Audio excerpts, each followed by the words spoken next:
भला हाणे जेको इज़त नथो ॾे फ़र्ज़ु थोरी आहे त उनजी ॻीची में पोइ बाबा जिते इज़त न हुजे हुते वञण बि तव्हांजे लाइ बेकार आहे। कोशिशि कयो त उहे जायूं छॾे ॾियो जेके तव्हां खां मुंहुं फेराइनि ऐं मुंहं ते गुंडराइनि।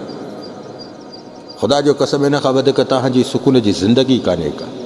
अहिड़नि खे जीअं गौर ॾिधो जीअं ख़्यालनि में ऐं दिलि में आणींदो न त पोइ इहे तव्हांखे वॾी तकलीफ़ ॾियणु लॻंदा।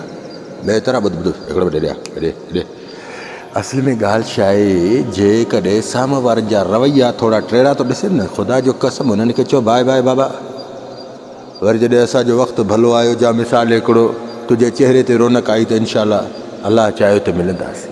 बसि एतिरो उन्हनि खे चई निकिरो। इहो बि उन्हनि खे वॾो सूर आहे। बाक़ी एॾो पाण खे हसियतूं न ॾियो, तड़पायो न पाण खे। तव्हां बि पुट पंहिंजी इज़त था रखो। रब अर्शल अज़ीम तव्हांखे आज़ादु पैदा कयो आहे। जॾहिं माउ जे पेट मां निकितो त कंहिंजा ग़ुलाम त कोन हुयो न, हा आज़ादु ई आहियो।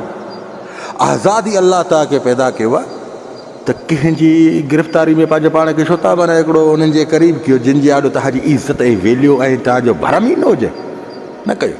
हा यकीन मां केतिरो तोखे यार मां केॾा ॾिस माशाल्लाह तबारक अल्लाह सोल्जर इंसान आहियो, पाण खे कुझु सम्झण वारा आहियो। ॿाहिरि निकिरंदा त 2 फुट मथे कंधु करे हलंदा आहियो, ॼण आयो ई मालिक तव्हां न शहर जा। हा वरी अहिड़ियुनि ॻाल्हियुनि खे बि थोरो फोकस ॾींदा कयो। जेके इज़त न ॾियनि त उन्हनि खे बाए बाए कयो।